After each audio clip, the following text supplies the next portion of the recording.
Welcome. So today we're doing a deep dive into something that's really stirred things up in South African media recently. Yeah, you're talking about the whole controversy with the podcaster, MacG, Yeah. right? And his comments about Minnie Dlamini. Exactly. We've pulled together reports mostly from Chiselev and So It in Life to kind of piece together what happened and uh, why it caused such a reaction. Our aim here really is to get a handle on the core issue, look at it from different angles, and maybe think about what it says, about media today. Sounds good. It's definitely a situation that touched a raw nerve for a lot of people. By looking at the timeline, the comments themselves, the reactions, we can unpack some of the bigger themes. Accountability, public discourse, that kind of thing. Okay, let's jump right in then. The spark was these comments made on MAG's show, Podcast and Chill. He and his co-host, Solf and Duca, were talking about Minnie Dlamini's split from Dr. Brian Monesa. And that's when MacG apparently asked, well, something like why Minnie cannot keep a man. Yeah, and then it got, well, pretty crude. He speculated about her private hygiene. The reports say the exact line was something like, maybe her coochie smells or something. Yeah.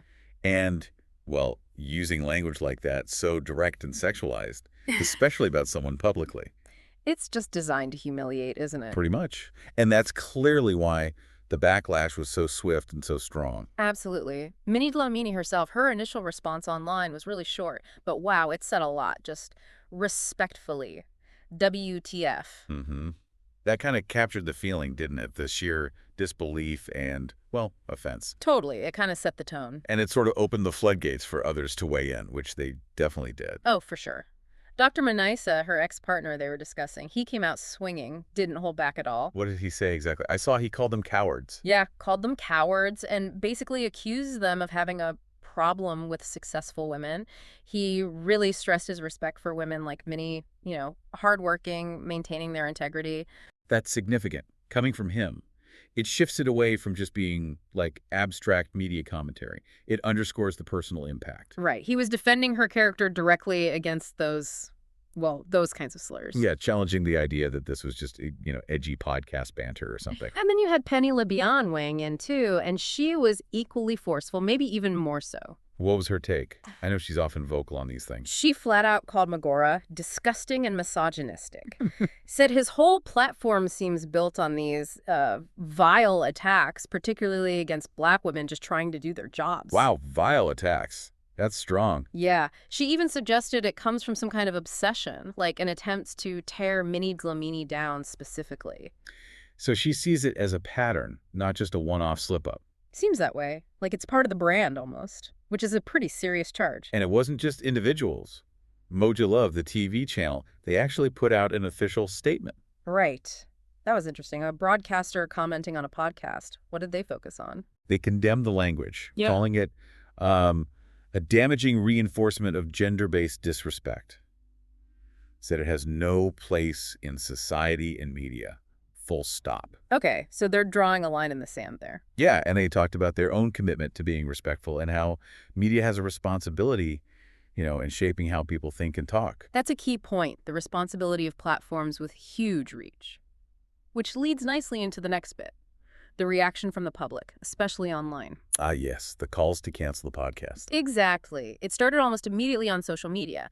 And Chiselev actually ran a poll asking readers point blank, should sponsors keep backing Podcast and Chill after stuff like this keeps happening? That's where it gets tricky, doesn't it? The money. It forces sponsors to think about who they're associated with. Absolutely. The argument being, if you keep funding a show that pushes out offensive content, aren't you kind of enabling it? Aren't you complicit? Your brand reputation could take a hit. Customers might see your logo next to that kind of talk and think, nope, not for me. It becomes a values question for the sponsors. But there's another side to that coin, right? The articles mention the counter-argument.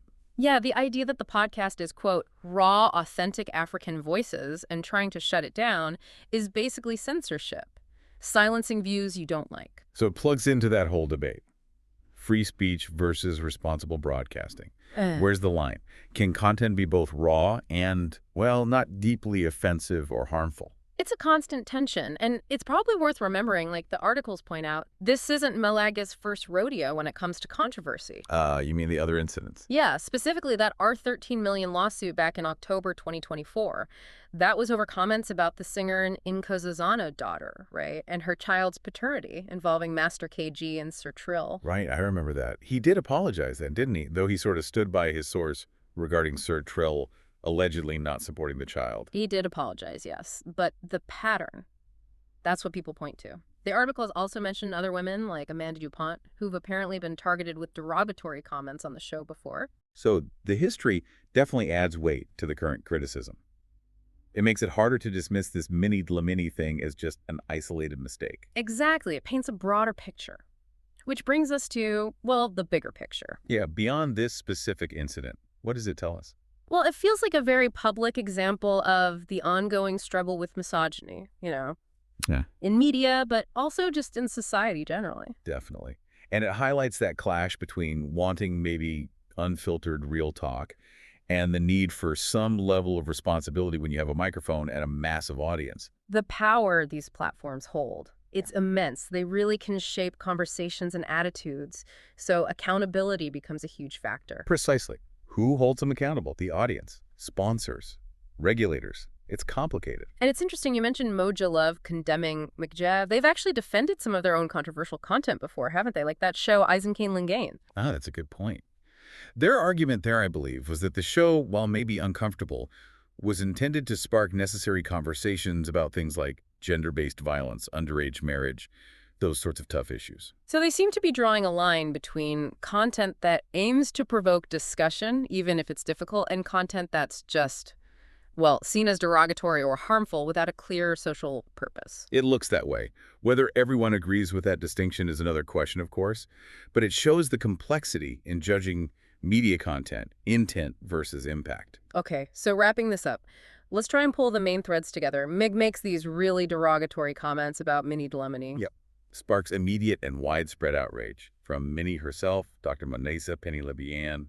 Very strong reactions calling it misogynistic, disrespectful. Moja Love jumps in, condemning the language from a broadcaster's perspective. Then you get the public calls for cancellation, putting pressure on sponsors. And this all happens against the backdrop of MacG having faced similar controversies before, raising questions about a potential pattern. So fundamentally, it's brought issues of media accountability, misogyny, and the responsibility of influential voices right back into the spotlight. Exactly. It's a case study, really, in the impact of words on a large platform and ongoing debate about where the boundaries lie in public discourse. So maybe the final thought for you, the listener, to chew on is this.